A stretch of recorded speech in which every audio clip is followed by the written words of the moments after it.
Hello, everyone, and welcome to another episode of Tree Actions, the Human Forestry Podcast.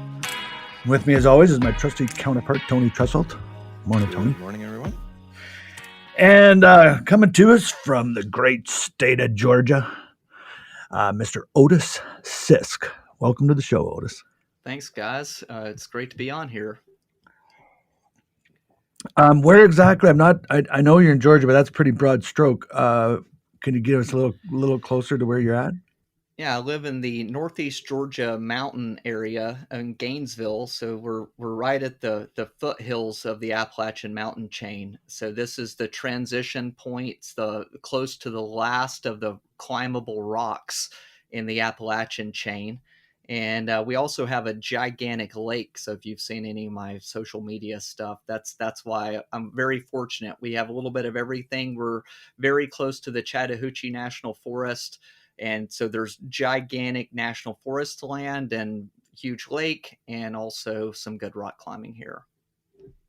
Way down yonder in the Chattahoochee.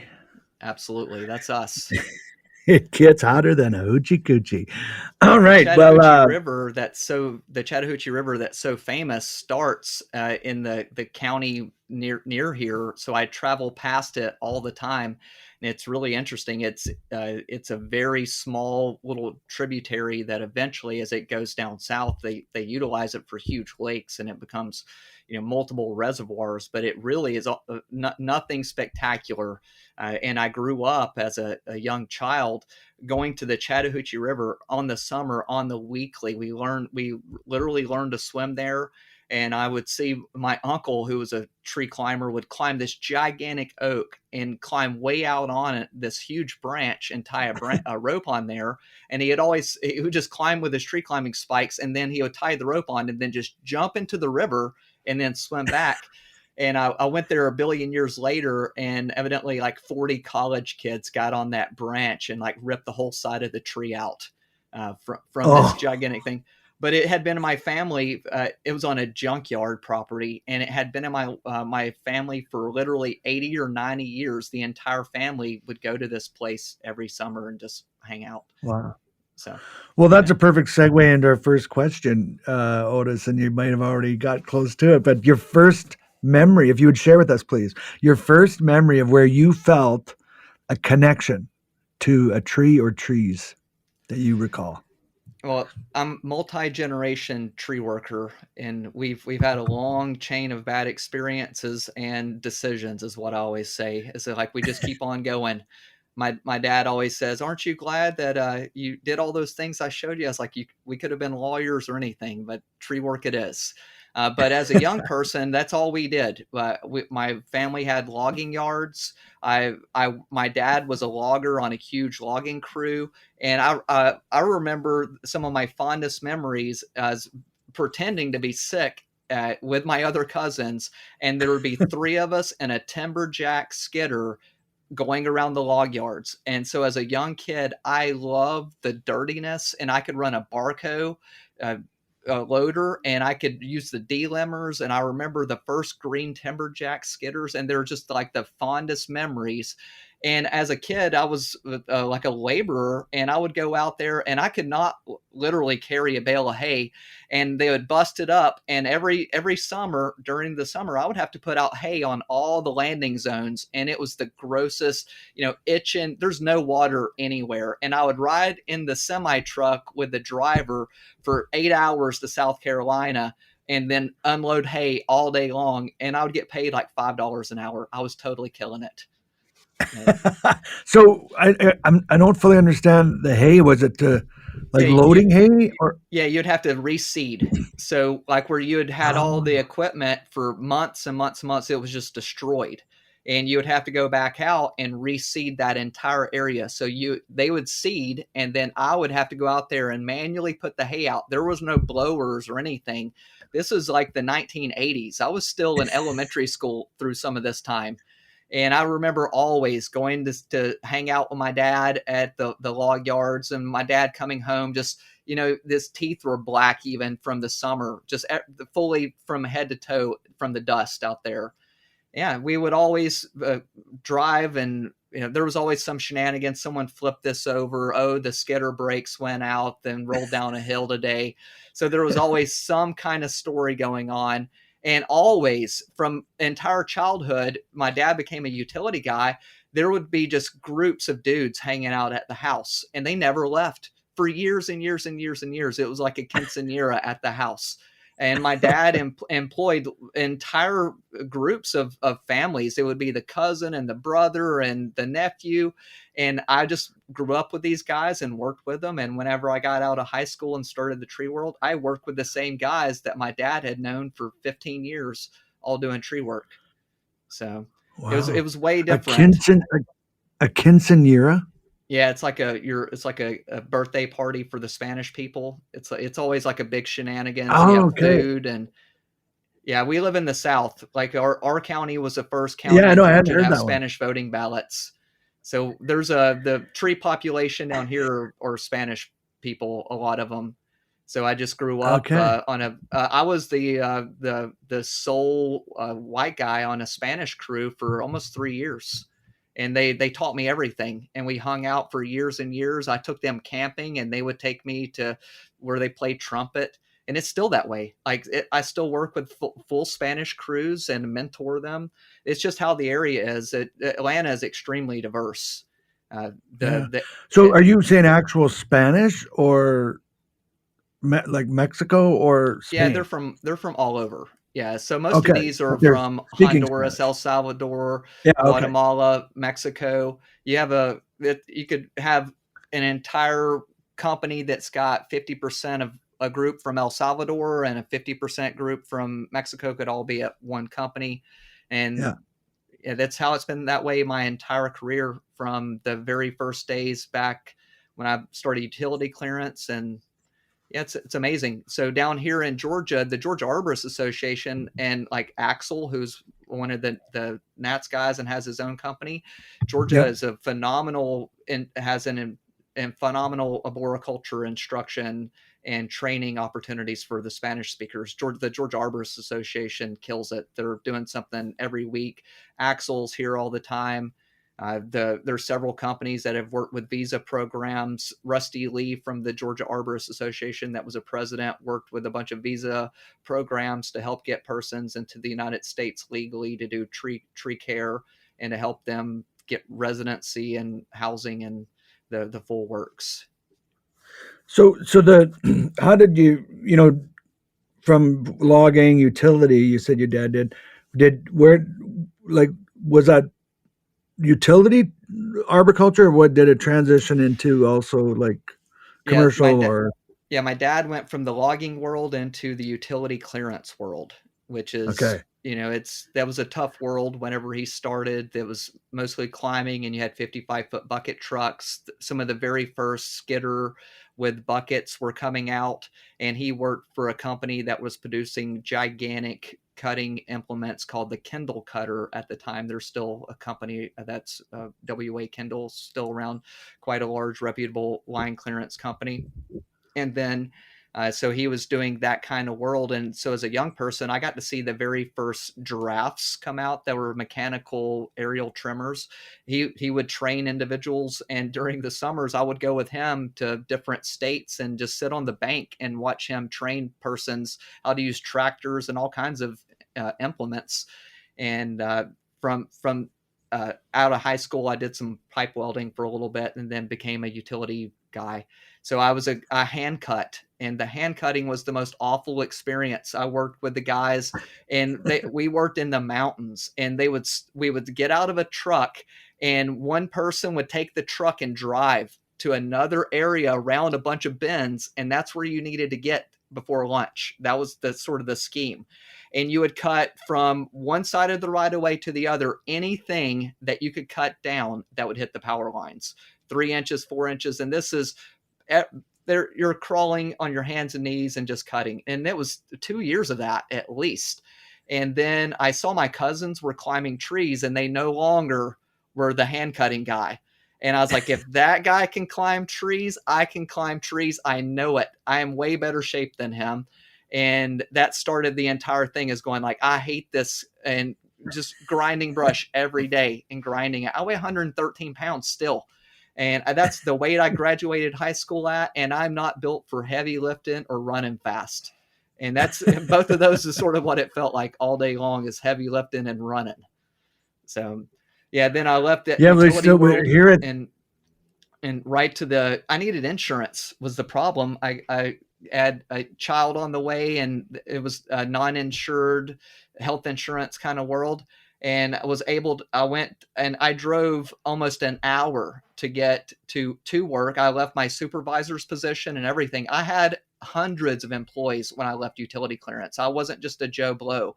I designed an aerial rescue program and traveled all around the United States teaching aerial rescue.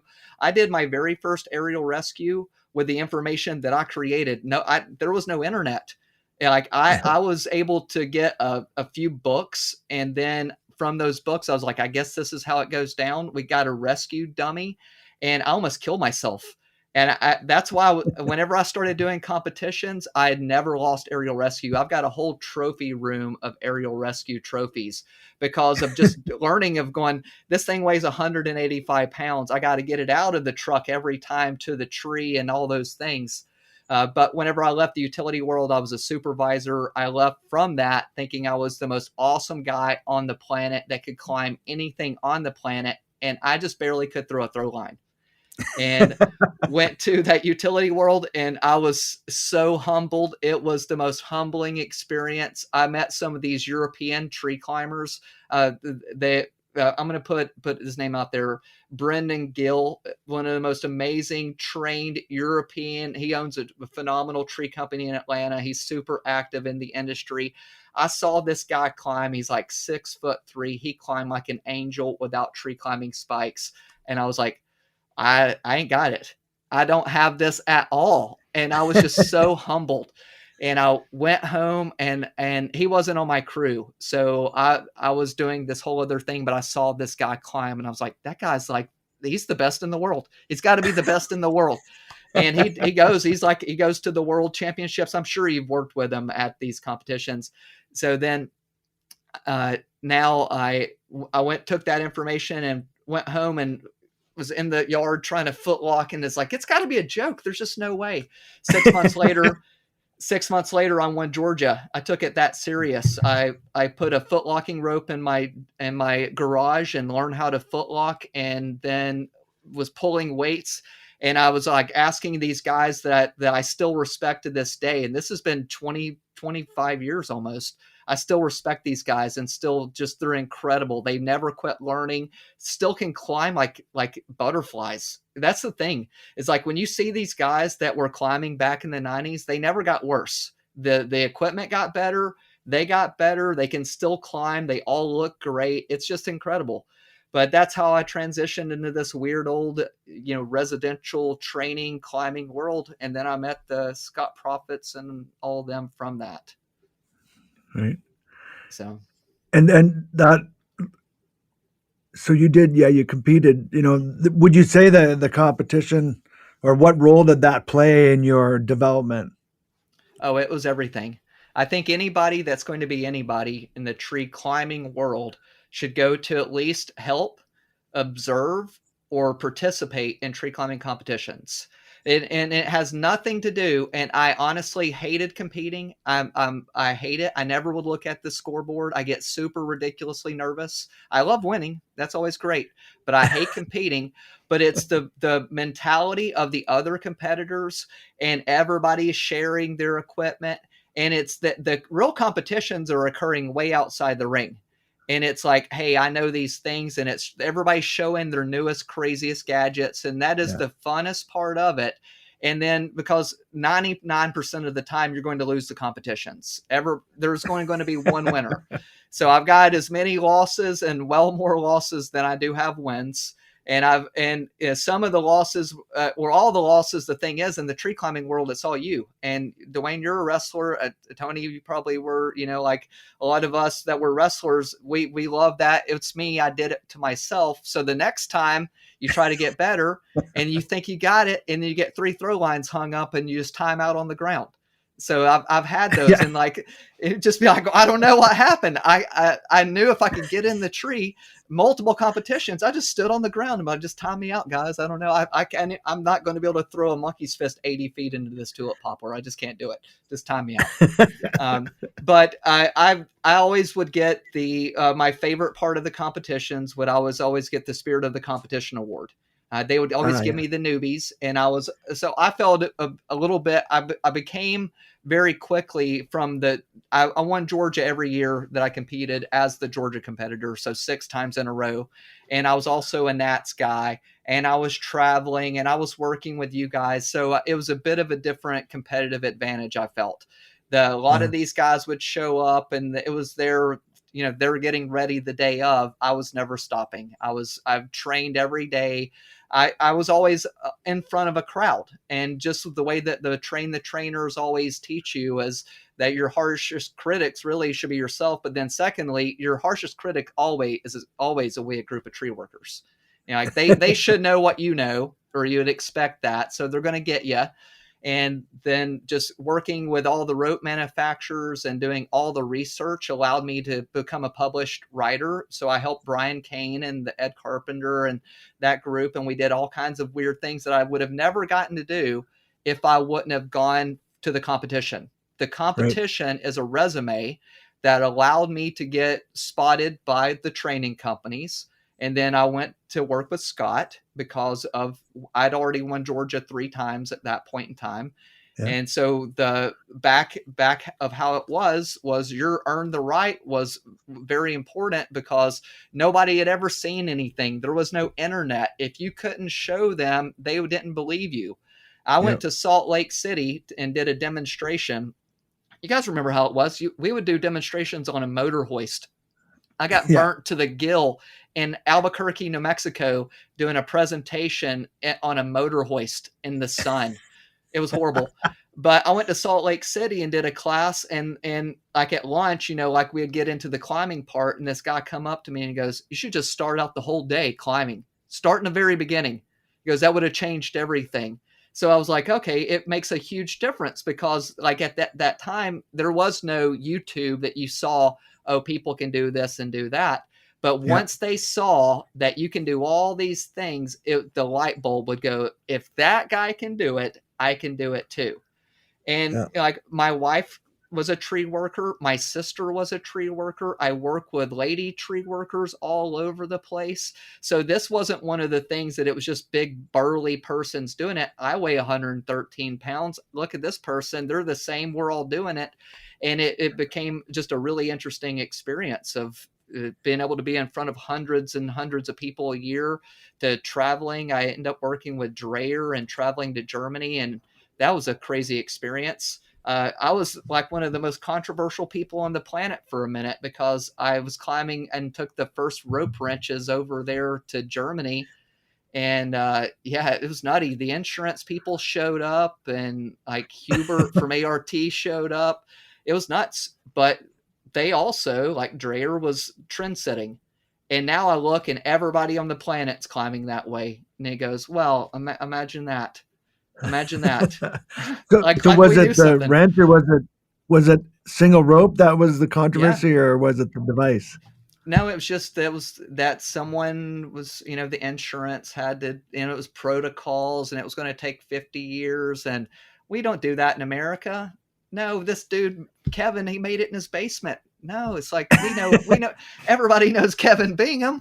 It's like it's got to be safe. And then the other thing was, it wasn't just that it was just an unproven technology. Like we knew the guy, we saw the very first ones. Then we, as a group, and I mean we, like me and Ed, and I don't know who else was there. We got to go to the Sterling drop tank, and we spent an entire weekend there.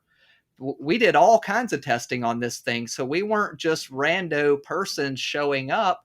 So when we showed up, we had the data to prove of, okay, when utilized in these measures, this is exactly how this thing works. They didn't like that at all. You got to follow a protocol and all these other things. And it was just a very wild time to be in. Now it seems, like there's always going to be some innovations, but it was a really interesting time to see systems changing and policies changing, and the internet was coming along, so people could actually get information that was moving, and the training was happening all over the country, and of course, like, half the country burned down from fires, and then everybody was moving to the West Coast and doing tree work and stuff. So Right. it's been interesting. In your, what do you think's been the most innovative device or technique you think that in the history of the industry in your career?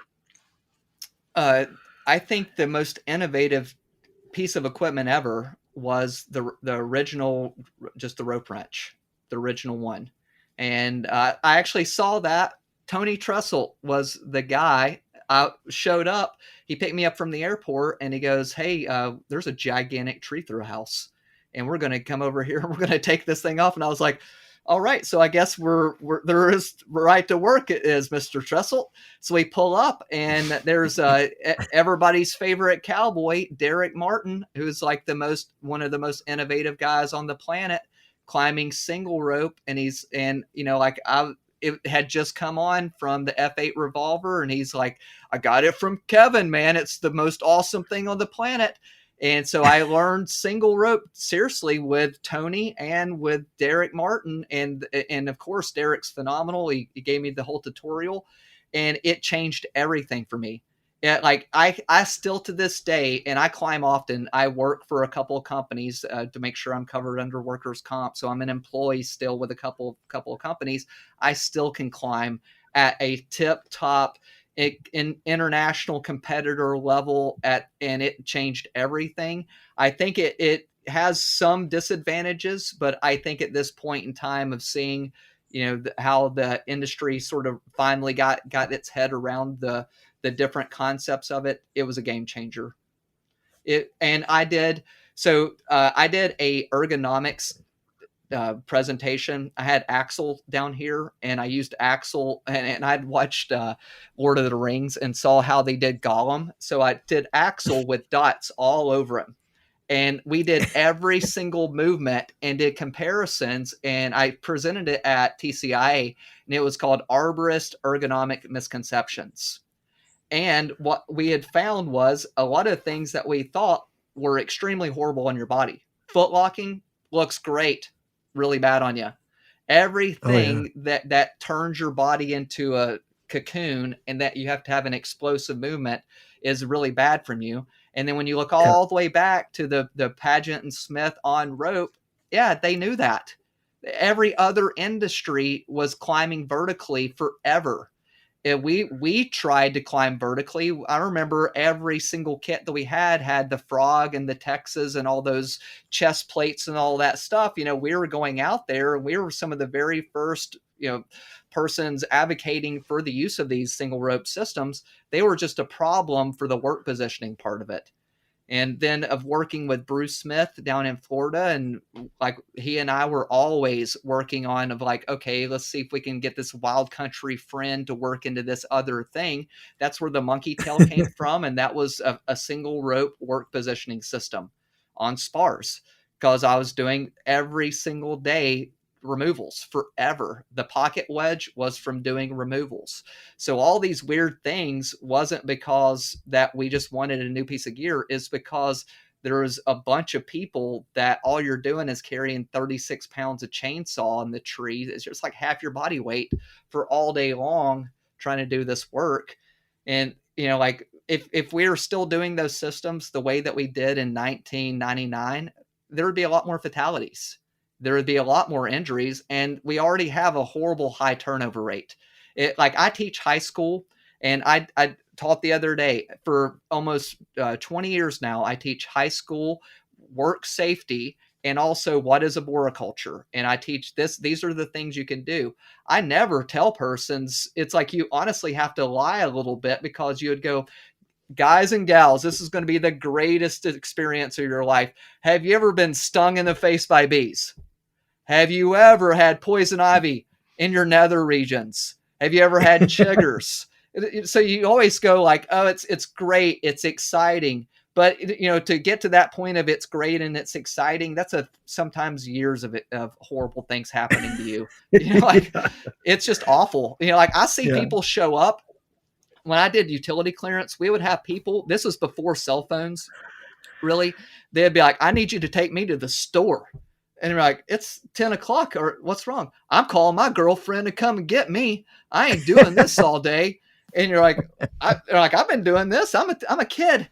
And they're like, I'm a grown man. I'm not doing this. That's the mentality that, like, when you really get into the nuts and bolts of this is still, no matter how you slice it, it's hot, it's cold. There's only 2 good months to do this, and this ain't it.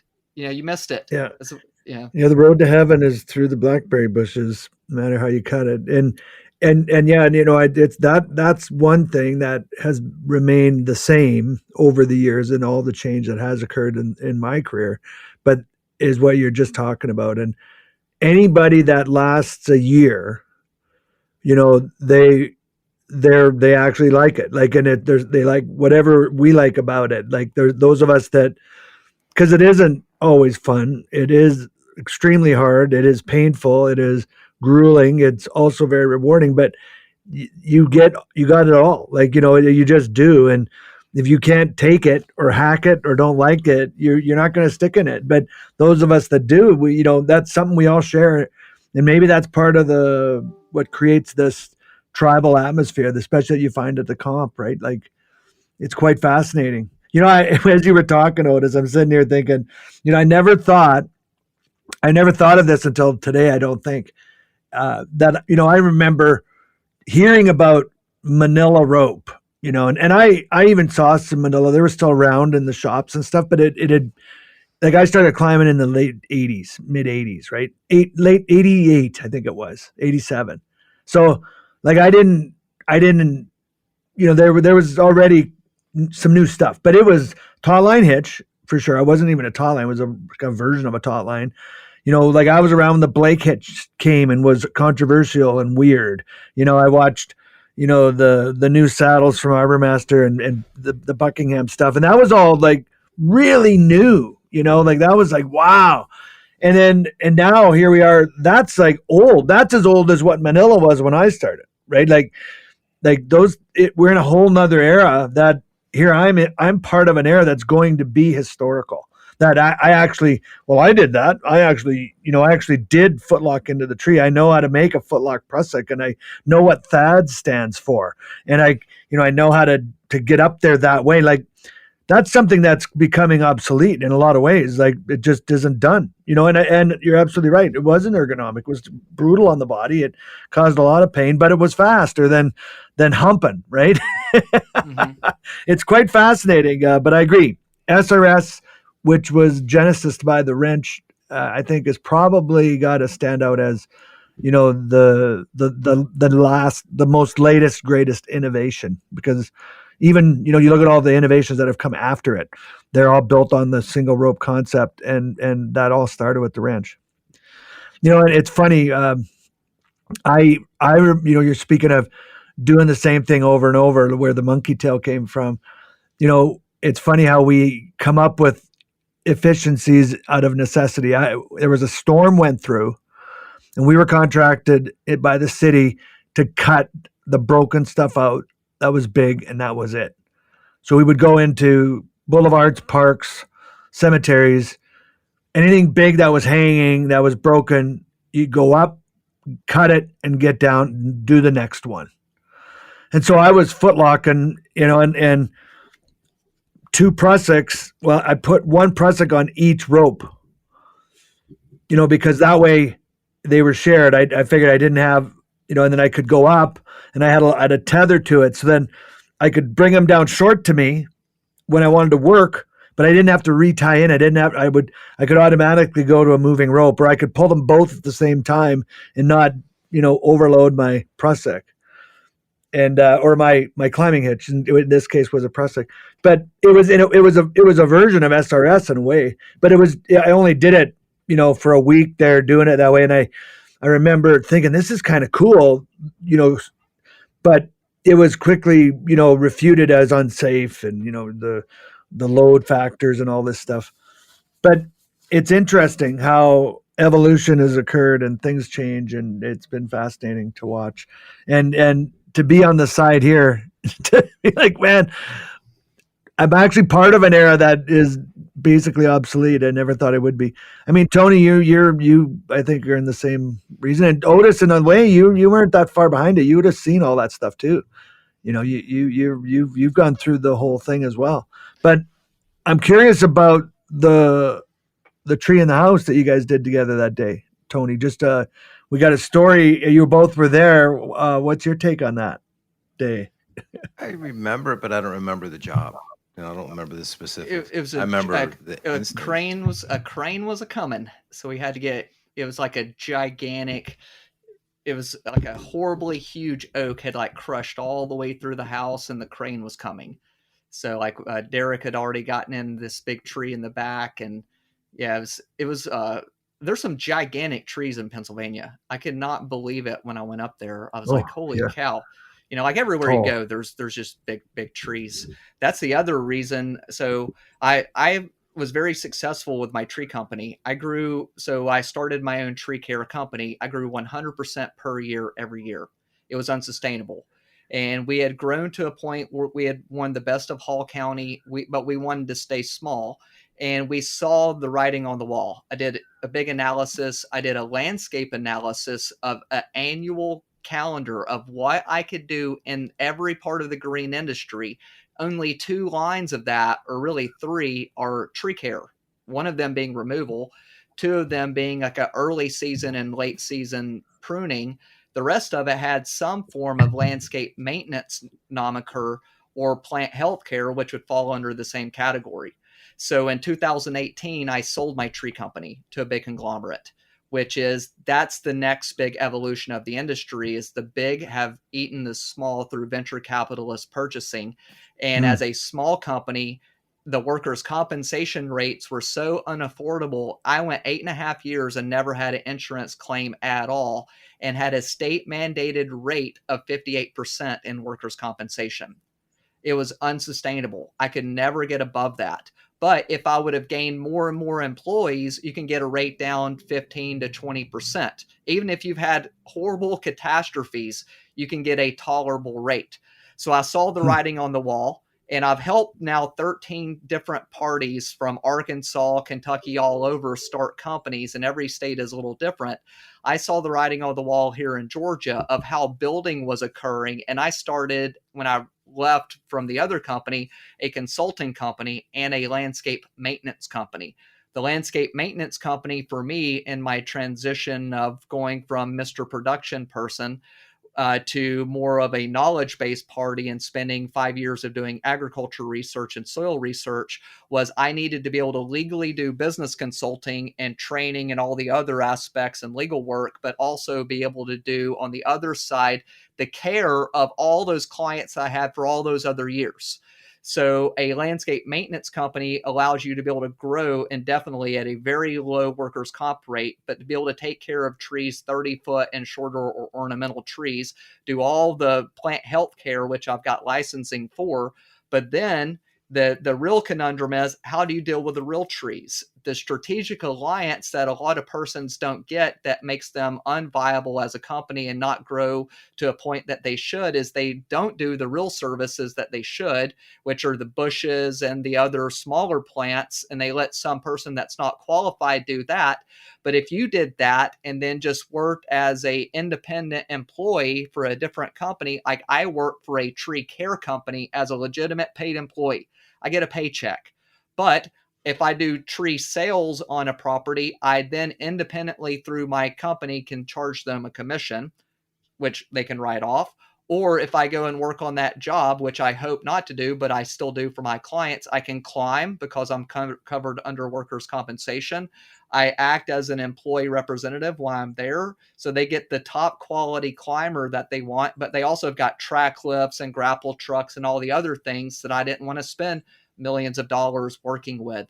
So what I've tried to do is and that's why competitions are great, and other industry meetings is that you need to have associates that have the things that you don't have, but you need to work as a strategic partnership with them instead of being it's them versus us. That's not the way anymore, because venture capitalist groups have millions of dollars to have those things. And if you want to be independent, provide an excellent quality of work at an affordable rate, that's how the strategic relationships work, where you can grow, have a track lift at your disposal, but not have to spend a couple $100,000 for that track lift. So I've been doing all kinds of weird things like that. So would you say, you talk about the acquisitions that have occurred, and I think we're all well aware that it's occurring in the arborist supply world as well as the tree care world, and probably in all parts of aspects of industry. What's your view on that? Is that nationalism, globalism? Is it capitalism? Like, what is it good for the industry? Is it just part of the way it is, or what's your views on that? I've seen nothing good yet, and that's my honest opinion. And I think that there is great potential. The problem is anybody that would spend millions of dollars to buy a tree company isn't smart enough to be a tree person, because it costs $187 to start a tree company. You can go to the Secretary of State, start a tree company, get insurance, and start a tree company. Tree workers are generally flighty. They will leave a company for $1 more per hour. There's no reason. There is no, and this is what I learned, there is no employee retention. There is no employee loyalty. There is no client loyalty. Your client list means nothing. Generally, they start all over. So what is the real purpose of them buying you to begin with? That's my whole point of whenever I look at that. And you always see those, not always, but from what I've seen in my own personal experience from the ones that have happened local, is I get calls from the parties that were there. It isn't like how it used to be. They want this much more per hour. They're squeezing blood from a turnip. They want us to do these things. We're working in the rain. It's all the things that tree workers hate. Tree workers want to be an individual participating as a team. We're not team players, right? That's not the world that we work in. We're all still individuals. That's why you should train your employees that each one of them could have their own company if they want to. Train them and give them the experience that they could, but provide them an opportunity that they would never leave anywhere. That's actually by Google. That's a Google mentality. One of the few other than tree manuals and legal manuals I've read is Google How It Works. And it was a book by their creators of the mentality. And that's it. You provide an opportunity to let them grow. But what happens is these parties come in there and they want a dollar amount per. Well, in our world, when you look at tree care, what is the employee development plan? Where are you going? You show up to a company and you ask the ground person, like, how do you get to be that guy in the tree? Oh, I don't know. How do you become a salesperson? Oh, I don't know. You see favoritism sometimes reigns. People come in that aren't qualified. It's real easy because I consider this, and also from being a sailor now, the tree world is a pirate ship on land. Everybody's a pirate. It doesn't matter where you come from or where you're going. And I've been all over the world. We're the pirates. We're not adverse to danger. We're here to take it on full steam ahead. And that's a different group of parties. And what you have is a very functional white collar version of acquisition, capitalist acquisition, coming into a world of pirates thinking that they won't mutiny and leave. I've had to go to companies where 30 employees mutiny and leave. And me and a couple of the other hitter contract climbers would show up and they're like, oh my God, you guys are really good. Yeah, because you told us we didn't have to clean up any brush. Guess what? We're leaving. Like this is temporary. You're going to spend 3 weeks fixing what we messed up because you don't have the other 28 people to clean up the mess. Yeah, you made money, temporary. They don't get in this whole tree world is your ground person up is extremely valuable. If one party on the crew lays out for the day or can't make it, there is no company. Also, the weird thing that happens, and this is one of the things like in my training that I've been doing all kinds of wacky things, is I never teach about arborist skills. I talk about insurance, insurance requirements, business requirements. That's the things that are missing, is that business owners get into the tree business ownership because probably they were a tip dog wherever they came from, top person. But whenever you look at that you never got anything at that other company. Even as sales parties, and you look at that and you go like, oh my God, you wrote that this specification is to occur. They didn't make that occur. That's a liability. Tree companies don't understand even the basis of liability chain all the way down, that party on the ground driving the truck can cause $1 million in car accidents to somebody. And so we're in extremely, extremely high risk, low reward kind of world as a tree company. That's why it's hard to sell. That's why I sold my company. And of looking at that and going, how do you get parties to get to that point? It's the training that is missing, is the human training a lot of times. It's teaching parties financial stability. Poor people make the most horrible decisions, always.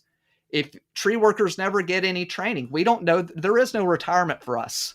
That's the other thing, is that when you see a 75-year-old dude in a bucket truck, that is the worst feeling of your life. Whenever you're a young person, you're like, okay, so that's what I got to look forward to. Red Bulls, cigarettes, a bad functioning life, and working in the bucket truck at 75. That's the part that's hard to sell. That's why, from what I've been working on, is I teach soil science. I teach legality of the tree care world, because that's the other part, is we're missing the bushes. You can have entire crews of persons pruning every ornamental plant on the property. They're never going to get killed in comparison to the things that we do. That's the money that you go like, oh, let the landscaper do that. No, arborists never claim to be landscapers. Landscapers always claim to be arborists. That's the problem. So that's what, with my companies and with the structures that I've been trying to get parties to form, is to form a landscape maintenance company, deal with the very, very fine pruning, make the property healthy. The trees will receive a secondary benefit of that. After 5.5 years of Georgia soil sciences studies, where I've grown 100 plants from seed to seed, heirloom variety, I did 30 GMOs as comparison. I did 3 different types of tobacco to extract nicotine to do organic pesticide research. I did biochar research. I then took all that information and teach that for the University of Georgia now on my 11th year. Soil science is one of the biggest critical factors that as an industry we totally miss out on, is that we're always out there just like hacking and slashing, which is great. But that's another gigantic conundrum, is that urban foresters don't get that the hacking and slashing needs to take more often. You need to think less of quantity, more of quality, which means that there should be more hacking and slashing and removing, more organic material made from the hacking and slashing to fix the soils. Mm-hmm. So, yeah. Well, Trigo would talk a lot about he was a fun guy, right? He was a mycologist. So the soils are pretty much connected to that inextricably, and as are the trees, and he would often quip that it's arguable that trees are just the woody extensions of fungus. And I've got books going back to the 1800s. Back in the 1950s, there is a bunch of great literature from European cow pastures of bacteria counts and of carbon sequestration and carbon retention in soils. And it's on point to what we see here in American soils, is that even with the greatest mulching job that you did one time, within 7 years, it's all gone. So what we should be thinking about is a constant replenishment of building the soil's rhizosphere with a carbon-based entity, even in agriculture, which is missing. And that's one of the big breakdowns, is that we don't have carbon, which is where biochar, if nutrient infused, could be good. Seed kelp is a great way of getting that is infused, but of putting legitimate carbons back into the soil. And wood chips is one of the most phenomenal, cheapest, easiest ways of fixing the soil, which gives you the bee habitat for the fungi. Like everything is sort of based on just broken down coarse woody debris and wood chips. And here locally, I go to properties, I'm seeing old ground up tires being used as wood chips. It's like, what is our industry? And like, what are we doing? Like, how did we get to that point? I've seen rubber, synthetic pine straw, and rubber chipped bark around trees. And I get soil temperatures of 145 degrees with my thermal temperature gauge. You go like, no wonder the plant's not doing good. It's 145 degrees out here. Like you couldn't even lay down as a human without getting sunburnt laying on the concrete. Yeah, it's been amazing. Whenever you go and see parties that are actually getting knowledge in this science, it's a demographic. It's not the young demographic. It is generally parties that have a second form of education and they're later in their life. So they've already had enough money to get property. They then have enough time to deal with said plants. They're the one that's interested in doing those forms of work themselves. So as a contractor, you'd want to be able to educate them, all parties of those kinds of sciences of soils too. Well, and it's partly a paradigm almost, I guess I would say, like where like what we tolerate or what we think is what looks nice, like the volcano mulching, the dyed wood chips to match the house and match the paint, the rocks versus even bark, not near as good as wood mulch, and then the monotony of it, like everything being the same. Like we people don't want to accept, like the leaves fall for a reason. They're not just waste, like that's one thing Alex hated, like green waste. He said there's no such thing as green waste. That's a human term. Everything goes back and it cycles through, but people want the grass and the trees and the shrubs and the flowers, but like you can't have everything, right? And there's nothing wrong with leaving the leaves. If you got a lot of trees, that's what they need. They need that cover with other, that's what's going to create that habitat. I've always, so often and people, I think they get it, but they're not willing to accept it. And that is, go in the forest and look at what it's like. Just walk around, grab the soil, smell it, feel it, look at it. Now look at the soil around your trees in your yard. You got 2 trees, you got grass, you got this stone mulch, you want to call it. Like, it's nothing like the forest. There's the problem. It's in the soil, right? Like the soil is you want to try to recreate that habitat. You got to make some changes, right? I mean, do you find you could get people like the people you're talking about, they get that and then they accept that? Yeah, is that part of the difference? I have willing participants because I teach for the University of Georgia. So the participants that come to the classes, which are always packed out. So I teach 30 persons at a time at 2 different locations. It's been this way for 11 years. They are. But when you look at how many parties own land that are coming there 30 at a time, is not a big impact. One of the big issues that happens is these kinds of sterilizations of the environment are ordinance based or homeowner association, which is technically a ordinance based. So you have sterilization built into design, and there is punishment based on the lack of sterilization. Then you have a input of non-native plants and landscaping pests into said environments without a native ecosystem providing a stable soil environment. So here in this area where I live at, we lost the American chestnut. We've since then lost the hemlock, the eastern hemlock. The Carolina hemlock is gone too. And we now have Chinese privets, a multitude of other Asian variety plants because of where we're located. Anything from Asia does great. They're phenomenal plants, but we have started losing through allelopathic transmission from these invasives. We've lost our native soil profile. Of looking at Hurricane Helene that came through the Carolinas, it was one of the first times that they've seen in modern times major soil slippage, where it slipped down to the rock in just areas and areas and areas. So when you see this soil slippage, you go, well, okay, well, what's missing? If this is a more newer the soil can't hold itself. Well, what's missing is native species that produce biomaterial, that produce root zone and depth. So we can see here in this area that if you look at through the pine beetle movement after Helene to soil movement, that you have all kinds of things that occur organically and naturally that can be influenced by input or output of one or the other native or non-native species here.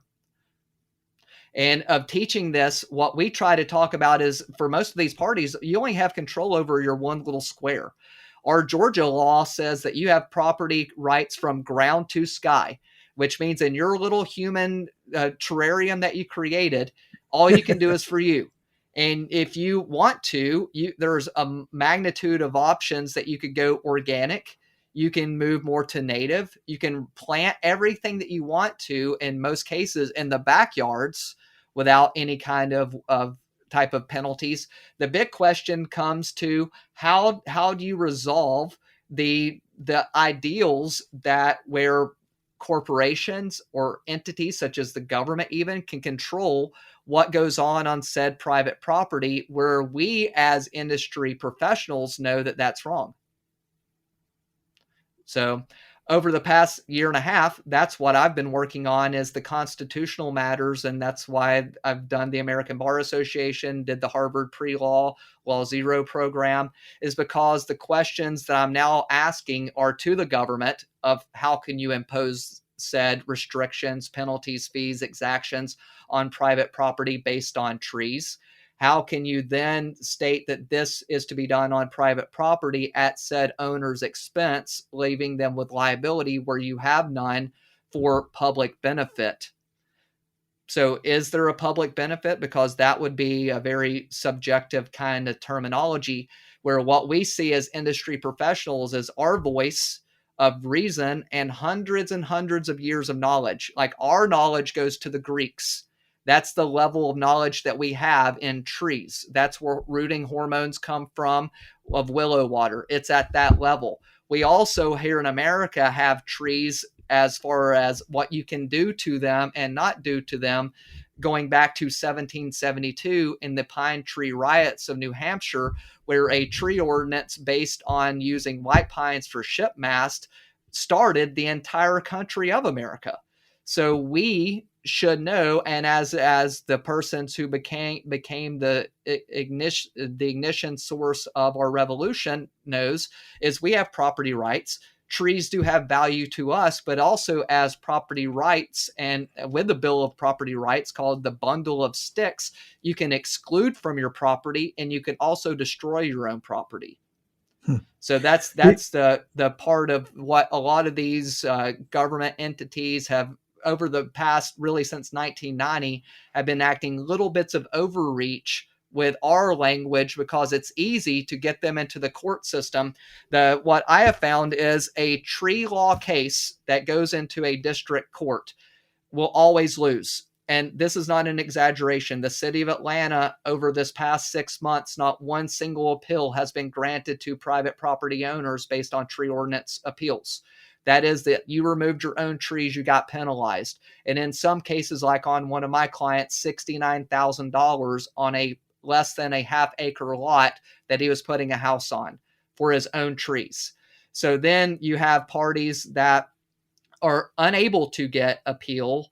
And so then if you lose, you have to then go to a constitutional case, or it moves into, in some cases, a county court system. So your little teeny tree case ends up costing, on average, because of constitutional litigation fees, $275,000 is what it costs on average to legally fight what would be a constitutional level case based on trees. And this, thank goodness, there's legal precedent all the way from the Supreme Court in 2024 on the Sheets versus El Dorado case, and convergent cases of FP development in Canton, Michigan, based on a tree ordinance case. So there are cases heading all the way down. There's now cases in Georgia on impact fees. So this is happening all over, is that parties are finally seeing and stating, no longer are you going to use these, because we now have seen that we can get remedy from the court systems where you can't make parties keep liability, which means that you're making them keep trees that are in poor condition on their property. Or if the trees fail, you deny liability through sovereign immunity. And it's occurring at pretty much every county, city is trying some form of tree ordinance to get monetary extractions from parties. I appreciate your and find it fascinating and admire the depth you've gone into learning all this, and it's quite fascinating. But I'm particularly interested in what the details more about the pine mast. Like what was the beef exactly that and this is pure edification and interest. So what happened was the British put a mark on pine trees that were to be utilized and taxed. So it was a tax. The King's mark kind of thing? Yeah, it was like they marked them, and these were trees that were only to be cut for ship's mast by the crown. That's it. So these were literally marked, and they went all over marking these trees for ship mast. Well, then they didn't do any kind of exactions or penalties for about 50 years. So you can see this went from like it moved on for about 50 years.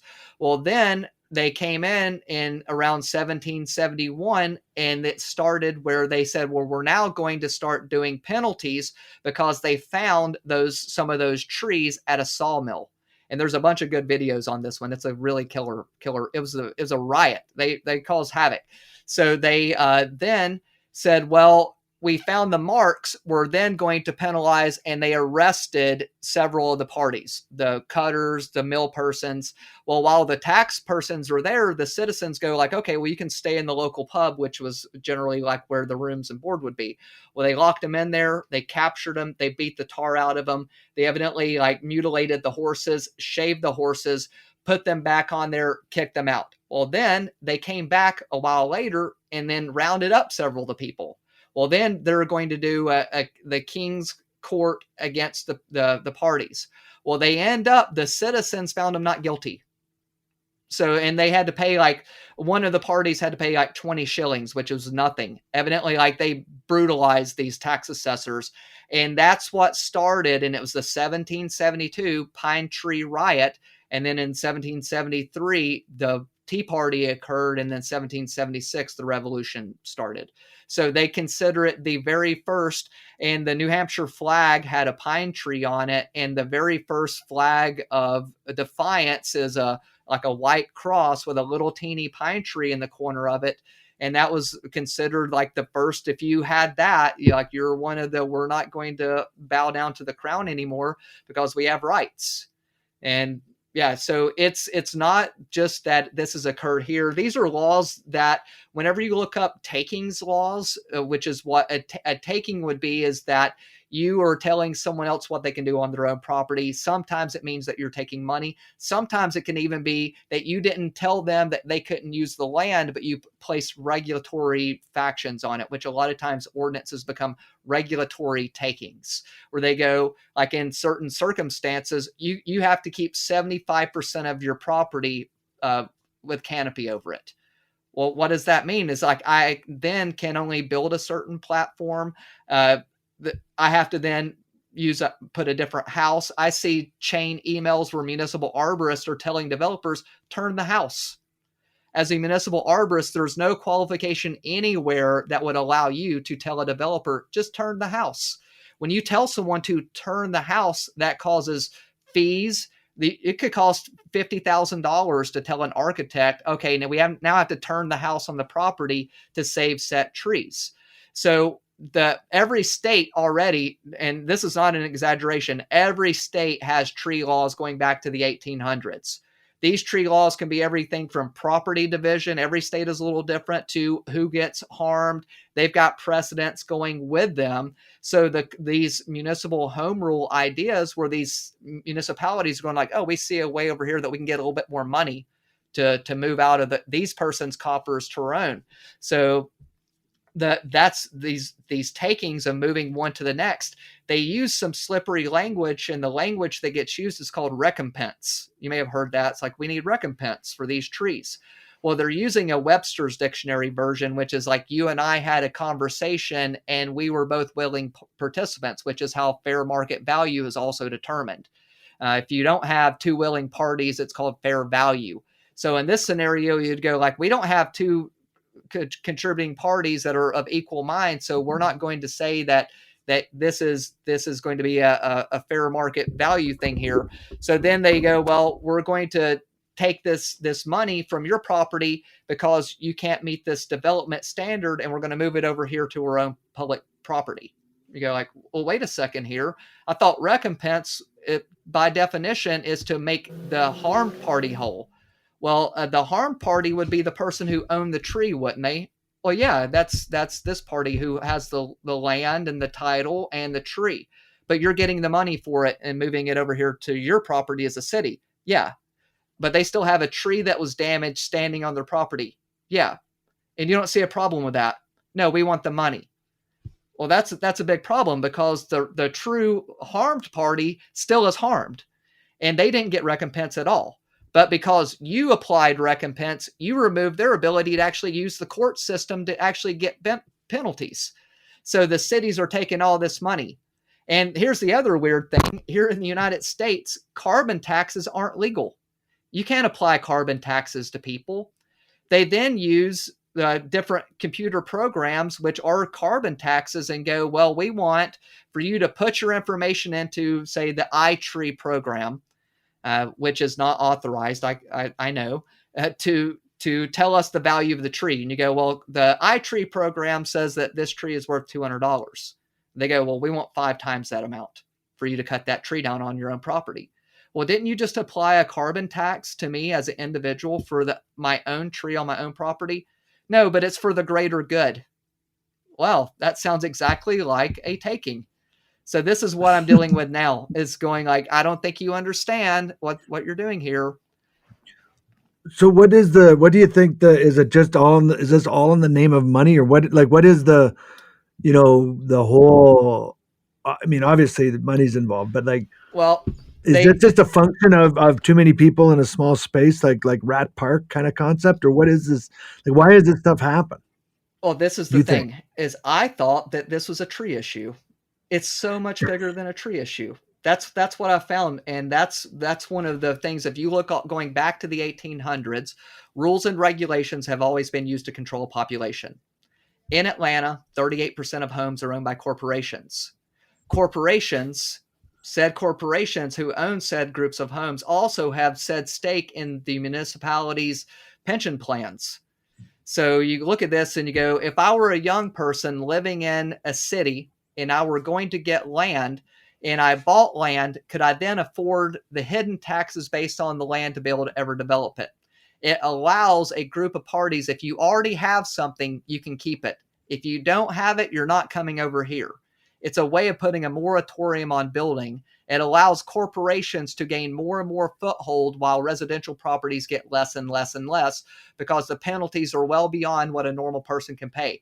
The city of Atlanta now has, in July, passed an arbitrary $120,000 per acre per private property for penalties. $120,000 per acre.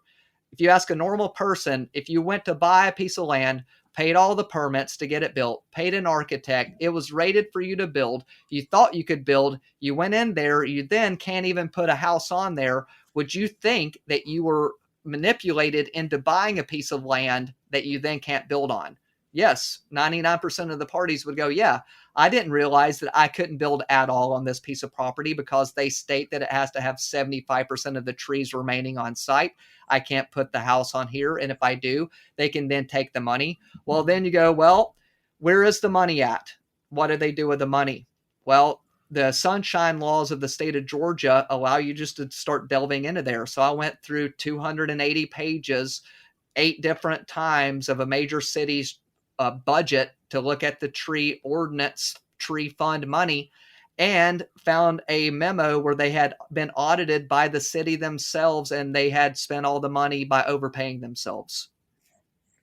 So the money doesn't go to fix anything. The money goes into their coffers.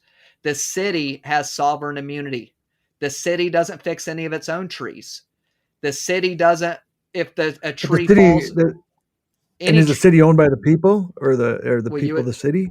Well, you'd think so, right? Like, isn't that the question? Like, if you're driving down a city road and a city tree fails and falls onto your car, they go, act of God. If that tree is on your property, they told you had to keep it, it fails, they go, that's your tree. That fell across our property. You go, but you made me keep it. I didn't want to keep it. Yeah, but it's for the greater good. You now have to go, and I'm not joking. The legal system has found the weakness in this. And I went to my own board to let them know these reports that you think are just a cordial, this tree is valued at this, it's not that way anymore. Lawyers now see the blood in the water. I'm dealing with cases of $500,000 plus based on basic tree trespass, damage, removal, not even the millions of dollars that are included when someone gets injured. Those are astronomical. And I've worked on railroad cases, state cases. I've worked on cases everywhere down the line. And we're now, as an industry, because our language, extremely vulnerable as professionals. So you should write everything that you say as if it will be utilized in the court of law, because if you are writing it, guaranteed, there's a reason that someone is paying you to write that as a consultant, and it will be used. It could be used years later, but every document that is written by as a consultant should be written as a living document and written at a level that you can go and defend that against an attorney. And whenever I'm talking about defending against an attorney in a deposition, it is the most ruthless. They go after credibility. The lawyers themselves, and going through this law school background and then seeing how lawyers think and then tracking their training, because as a trainer, you want to see like, how's everybody trained? A lawyer's background doesn't include our law. It doesn't include tree law. General tree law is a new concept. It's very fractal. It's all over the place. It's convergent. It's federal. It's state. But what they do know is basic law. And the basic law that they have is as an expert witness, and then their training, they're designed to destroy you. They talk about your background. Did you go to college? Well, none of us went to college, really. It's not a part of arboriculture in America still, is to get an arboriculture degree. So they try to ruin 25 years of your background, knowledge, experience, no matter what you've done, because you don't have a college background to say that what you're stating is right. Then if you look at our language, you go, well, I thought the ISA and all these certifications meant something. Nope, they don't. Because a city can give itself police power, make you write a report to a ISA track level 2, and then in its own court of law, never accept it. So you go, well, isn't that a constitutional violation that we as an industry are not being heard? And according to the American Bar Association Rule 2.6, we are to get heard. We can't make it in front of a judge as an industry. That's the problem that we're having in the legal industry, is like you and I, no matter how smart we are as a group, if we write a report that we know and everybody else thinks in our industry that it's right, if it goes to a court, they can deny that. A judge, and it will never make it to a judge, because they But go, isn't well, that almost the case in any almost industry or situation, especially when it gets in the court? it could Like, be. doesn't that apply to a lot of things? It isn't just trees, really. That's kind of the conundrum of the legal system, and its beauty and its disgrace all in the same breath, right? It's the power of sovereignty that in those situations that really is, can be, I guess, dangerous. I've seen cases where I've been in, like, where a judge simply didn't like the tree. Like they during the case, they realized, is that one of those trees that spreads that fluff? Like, that's, the judge said that. And once he realized that's what it was, I hate those trees. Like, there was that's all that was it. And I mean, I guess we always have personal bias, but you're talking obviously a little bit on a grander scale than that. But even that does come into play. The autonomy, or I don't know what the right word is, it's sovereignty or autonomy of someone like a judge or an entity like a municipality. It's protected by the fact that they are the people, but yet it's not really for the people. It's a really interesting concept, isn't it? Yeah, because if you go to a district court and you lose, you then go into the appellate court, which is the Yep. county court. So then what you have is the same lawyer that was down here and the same city arborist go to the next court. Right. So then here's the concept that is really the scary one. If either one of those courts said that they were wrong, they then, because of constitutional violations, anybody that's had a violation can get remedy. So that's how weird it is. If they go, yep, you know what? That was a constitutional violation we did on this tree case. Anybody else can go, you know what? I was violated too. And you charged me $100,000.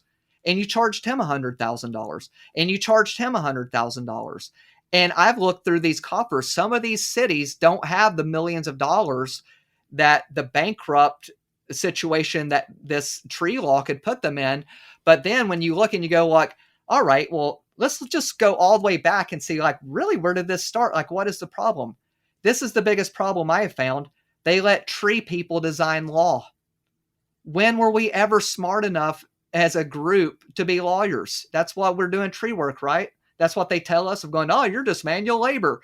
During COVID, they go, you guys are essential. Get out there and work. You're sort of fodder. Get out there and work. But when it comes to every land transaction in a city, you're smart enough to write a regulation that affects everybody. Every single property owner in a city is affected by tree law. Yeah, you're perfectly smart enough for that. We'll let you do that. But you know what? You're not, as a group, smart enough to prune the branches. Well, that doesn't make any sense. So that's the big conundrum that we have now, is that parties that weren't qualified, and I know that because I've gone through their backgrounds and their histories. I've got a war room that, no joking, because I've got cases against 3 different municipalities. I've got 3 different gigantic tables that each one of these is a 2.5-inch thick, crazy book. My arboriculture legal guide that I'm finishing up right now is 230 pages at this point. That's only the primary hitter points of the legality going back to 1772 based on tree law that's being used right now. This isn't even the weird things that are occurring with how OSHA is being used and how ANSI gets used and all those other weird conundrums in there. You know, And is we that don't one of have, the reasons like a larger corporations would have the ability to absorb or handle this type of stuff, or even are not affected in the same way like smaller individuals are? yeah, and smaller individuals get hammered by this as either a small tree company. This is a scenario where tree company owners are being put on probation for pruning branches from the roof that an insurance company required to have removed, or they would not give insurance on a $1.7 million property. And then the tree company owner shows up not knowing any of these things, climbs the tree non-invasively, prunes a branch, city arborist shows up, literally gives him $20,000 in fines. The guy spends a year on probation, has to do 30 hours of community service, all based on doing something a insurance company required. And now here's the thing. Who has more rights on a property? The home owner or the insurance company? The insurance company. They have a leaner's right that it surpasses your right, and you don't have rights until you have the deed in your hand. So until you've paid that property off total, the bank and the insurance company, if they want the branch cut, they get the branch cut. That's how it is. That's why I went to our own industry to go like, don't you guys think that someone should be getting involved now? Like, we're at a weird different point here. Like, there's major hundreds of thousands of dollars raining out on people and penalties based on us, of our reports, our language. And they go, well, you know, it's to the chapters. Well, then you go to your chapter, nothing. So that's where I'm at, of going like, well, now I'm here where I've started my own guild. We have multiple cities that we've now promoted this to that are active and want to have their tree ordinances constitutionally reviewed, because you can have 100% tree ordinances. And this is what they're based on: benefits. That's it. If you want to have a property that's 75% tree canopy, you give them percentages of tax deferrals the same way they give gigantic corporations and they defer millions of dollars in taxes to get a gigantic multinational corporation to come over here. And you go, you know what? These properties that are 75% forested, you actually get decreases in your property tax. You know what? That's actually how the Constitution is written. Oh, wow. The Georgia Constitution, Article 7, Section 2, Paragraph 3 of taxation based on agriculture and timber says that exactly. Wow.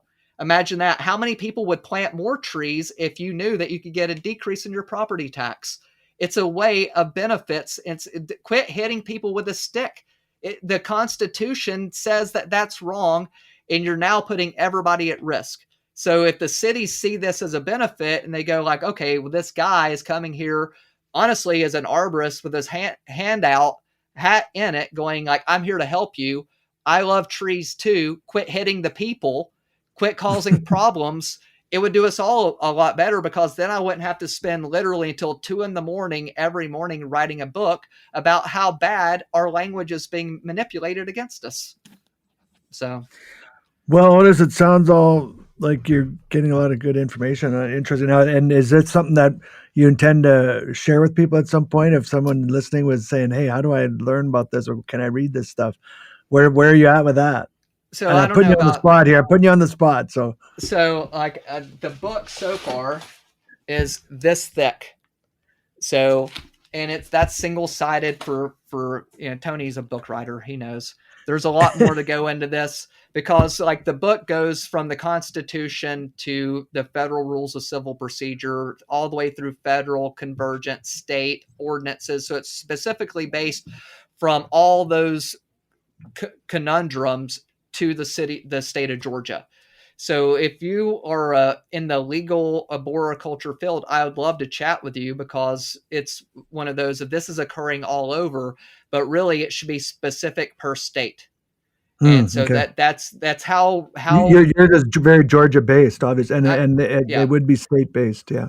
And we will be using South Carolina too. One of the parties in the guild is in South Carolina, and we have 2 cities that have already approached us, because we're not just sitting on our laurels. We're going to city council meetings, and the parties that see like, like maybe we're one of those. They're the ones who are going like, yeah, like let's chat about this. This seems like way more serious than what we thought, and that's what's happening, is because everybody's trying to build these. Is that yeah, like it's taken me 1.5 years on this guide already. It's been a labor of love. When you said maybe they're one of those, what is the reaction of people when you talk about this kind of stuff? Because I think ignorance is fear and ignorance are closely connected. And if people don't understand the details and the jargon, and it's intimidating talking legal, what do you have to say about that to people as far as well, there's been 2 different reactions. So there's the adverse party reaction, which is how, unfortunately, I'm doing the heavy-handed of the law, because as I had spoken to participants in our own chapter about this, since the full letter of the law is being utilized, and you're working for some of the cities that are utilizing these tactics against us, I've done everything from open records request. So that's legal. And I've requested meetings with the city mayor or manager, city arborist, and also their municipal lawyers. Also, I started my own press organization, so I'm now protected under the First Amendment's freedom of press, because all these are protected by the Georgia Sunshine Laws and Open Records Act, and all of it has to be admissible. So the ones that are getting it as an adverse party, it's not how they want to get it. So it's one of those, you've already done wrong. I have a case against you. It's either this, we either work together, or I can just continue going the other direction. I would much rather that we sit down as a group, you take this and we work together as a group and we fix it. And the reason is this, why? If I'm working with you, you're protected legally. I can't sue you. I can't work against you. It would protect you professionally through a code of ethics that I could not go against you. So for one particular city, that's the idea, is I will work with you, even though I know that you're doing wrong, as a point, because if it works for you as a small organization, then it's going to work for these other other ones. The other ones that have approached us, we've just asked them rhetorical questions. Well, what is private property? What is public property? What is recompense? And you can see that with those basic terminologies that they can see, like if someone, and you know how this is, if someone comes up to you at a class and they're asking you something very specific, they already know the answer. They're just testing you. It has nothing to do with it. It's a test. So those particular parties seem very interested because they want to do the right thing and they're not interested in the money. And this entire thing, what we all know is trees have the benefit possibly to have monetary value, but they are so fickle in condition, placement, and location that even through just a brief act of God, drought, or any other scenario can go from having value to having no value and be a liability. So they're looking at this industry as a fixed item that every single part of it has value coming back to them, which is not that.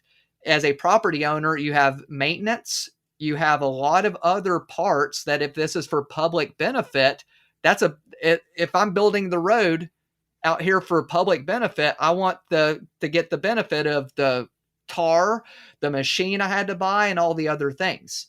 So I think if you looked at this and you go like, okay, well, we're trying to get a 70, 60% forestation of our property and we give benefits of this, you would be legally correct to the Constitution, get what you're trying to do. And also you would look like you're actually doing what the government's supposed to be doing, is not interfering with the citizens.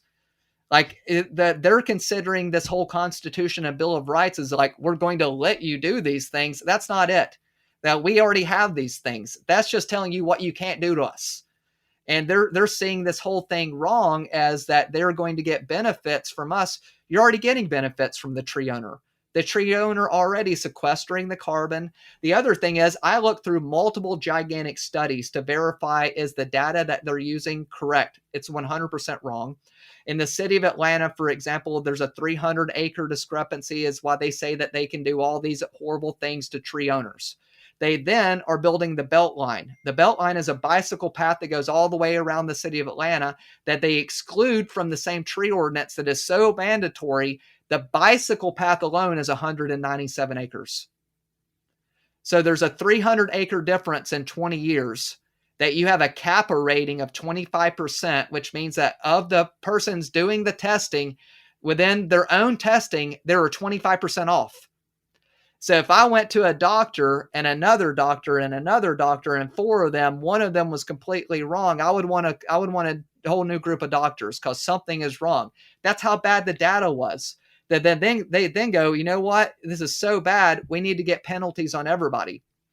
Not taking into consideration that Atlanta in 1864, there were no trees in Atlanta. And any trees that were there were burnt to the ground.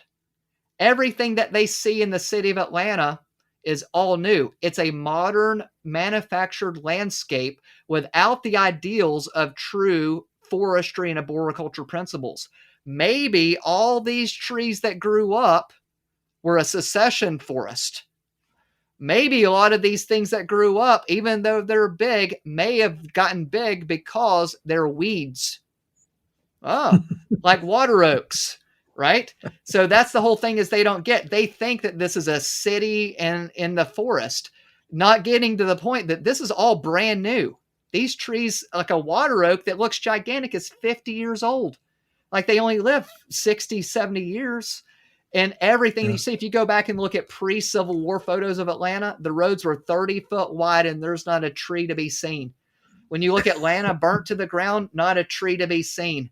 And then in 1917, Atlanta burnt to the ground again. So like they burnt 50 years after the first burning. So like their whole concept is so bizarre. And they go like, we're keeping the trees and we're keeping the trees.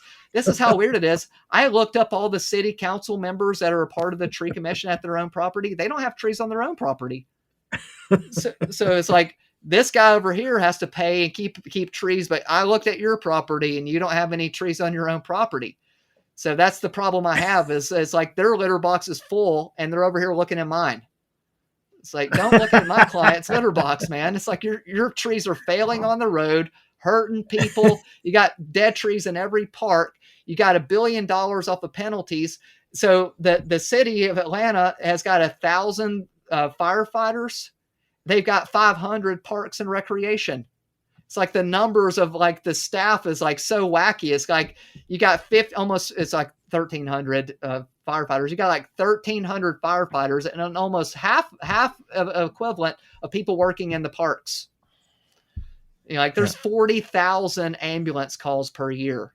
Like how many tree calls are you getting? Because if the trees fall, you have to call private parties because you don't even have parties out there cutting them up. You get all the money and you're not doing any of the work. So, well, yeah, it's always you're a mess. Clearly passionate about it, Otis, and you have a lot of knowledge on it, and it's fascinating. It really is. Tony, any last words or any last questions for Otis? I do not have any. I don't have any. Yeah, guys, that's what happens when you run out of tree things to do. You just move on to a different part of the tree world. Yeah, well, it's fascinating, and I'm sure there's gonna, we like I said, we don't have a structure. We kind of follow the flow of where things go and where our guests take us. And we had one conversation. I remember one of our listeners commented that they lost interest in an episode because we talked a lot about hockey, and then I had someone later on said they loved that episode because they loved hockey. Yeah, it's and I could see this one being of a similar nature because I find it fascinating, and I'm sure there's going to be some of our guests that find it fascinating as well, or some of our listeners about the legality of this stuff. And it is really interesting, and I think it is. I know for me it's intimidating, right? Like I don't understand it all. I don't like confrontation, and I always put this in that box. So it's hard for me, but I do. I agree with you. I think it is important, and I think we got to be careful. This church and state and corporation, which I think is a third entity that maybe wasn't as I clearly identified when the Romans started this model. At least that's my understanding of it, right? And corporations never die. Neither does the church, and neither does the government, but we do. And that's therein lies some of the problem. There. Anything that is, that does, what's the term? When you don't die, what's the term? Immortal, right? Anything immortal it doesn't fit with the human model. And I think that's part of the problem. Municipalities are corporations. And the reason I'm going so deep into depth with all these things is because I do have political aspirations. So instead of just looking at this, like literally what I just talked about is my stump speech in a nutshell.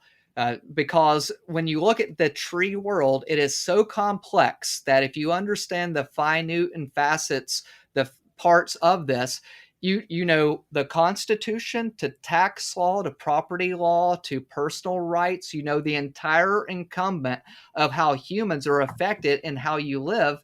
So it's really interesting. Through this entire process, I've learned how the school systems operate off of taxes, how everything operates, and you look and you go like, oh, if you defer here, you change this. So this is an entire reason that I'm working this passionately, is to know that I'm going to be criticized to the nth level, because I'm going to run for a House district it's a local one. It's only like a county and a half. So it's going to be my intro into politics.